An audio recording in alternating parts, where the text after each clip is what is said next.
बिस्मिल्लाहिर्रहमानिर्रहीम। अस्सलाम वालेकुम नाज़रीन, मैं हूँ आपकी होस्ट आयशा मलिक। आज हम आपके लिए लेके आए हैं गज़ल गोश की दूसरी किस्त। जैसा कि पहले किस्त में हमने इसमें बात की थी मीर तकी मीर के हालात ज़िंदगी के बारे में, लेकिन टाइम की कमी की वजह से हम वो कंप्लीट नहीं कर पाए। आज हम बात करेंगे कि जब मीर तकी मीर लखनऊ चले गए वहाँ की हालात ज़िंदगी के बारे में। मीर तकी मीर जब लखनऊ चले गए, उन्होंने अपनी पहली गज़ल पढ़ी तो वो लखनऊ में बहुत ज़्यादा मशहूर हो गए, जिसकी वजह से उस वक्त के नवाब आसिफुद्दौला ने उनको अपने दरबार में रखा और उनकी 300 रुपये माहाना तनख्वाह मुकर्रर कर दी, जिसकी वजह से मीर आराम से ज़िंदगी बसर करने लगे।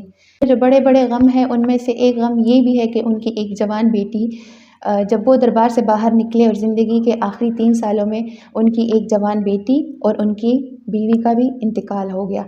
उनकी जवान बेटी के बारे में कहा जाता है कि जब उनकी शादी हो रही थी तो मीर तकी मीर ने अपना घर बेच के उनकी शादी का जहेज़ करवाया।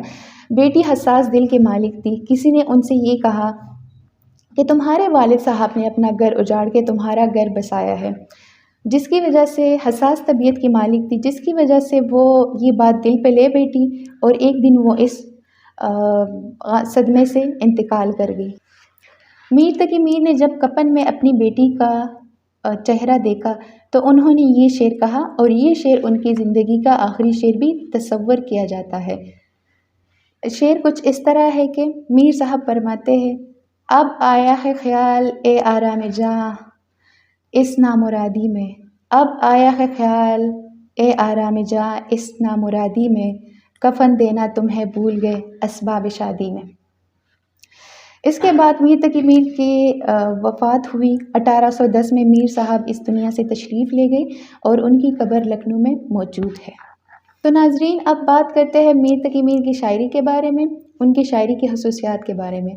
उनकी शायरी गम व हज़न से भरी पड़ी है। उनकी शायरी इस तरह है ना कि अगर पढ़ने वाला उसको पढ़ ले तो वो बात उसके दिल पर असर करती है। उनकी शायरी में हकीमाना अंदाज़ भी मौजूद है।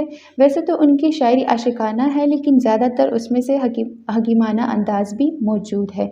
उनकी शायरी में सादगी भी मौजूद है। उन्होंने सादगी से लिखा है, यानी आम पढ़ने वाला उसको आसानी से समझ सकता है। उनकी शायरी में दरमंदी भी पड़ी हुई है। हमदर्दी और दरमंदी, यानी उस पर बहुत ज़्यादा गम गुज़रे हैं, जिसकी वजह से वो दूसरे से हमदर्दी रखने वाला शख्स है। और वो एक बुलंद हौसला शायर भी है। वो ये नहीं कहता कि गम जो है वो हमेशा के लिए होता है। उनके ख़्याल में गम बदलते रहते हैं। ज़िंदगी के साथ कभी गम और कभी खुशी आती रहती है। मीर तकी मीर की शायरी में हताबिया अंदाज़ भी मौजूद है। उन्होंने ख़ुद को खिताब किया है अपनी शायरी में। जैसा कि मैं एक शेर सुनाना चाहूँगी अभी, जिनमें उन्होंने ख़ुद को खिताब किया है। वो शेर कुछ यूँ है कि होगा किसी दीवार के साये में पड़ा मीर, होगा किसी दीवार के साये में पड़ा मीर, क्या रब्ते मोहब्बत से इस आराम तलब को।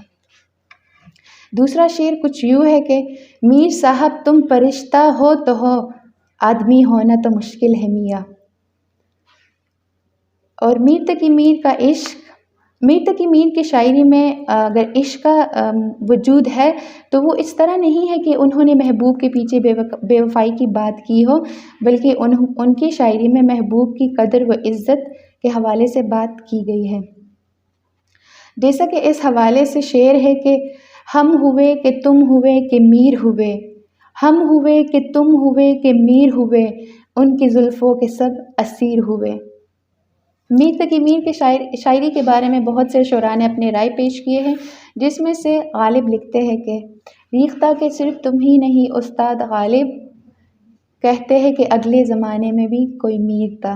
जैसा कि नाज़रीन आप सब ने देखा, हमने इस प्रोग्राम में बात की मीर तकी मीर के हालात ज़िंदगी के बारे में, उनकी शायरी की खसूसियात के बारे में और उनकी शायरी के हवाले से मुख्तलिफ़ शुरा के राय के बारे में। तो नाज़रीन, उम्मीद है आप सबको प्रोग्राम पसंद आया होगा। इंशाअल्लाह फिर आपकी खिदमत में हाज़िर होंगे एक नए शो के साथ। तब तक के लिए नाज़रीन, अल्लाह हाफ़िज़।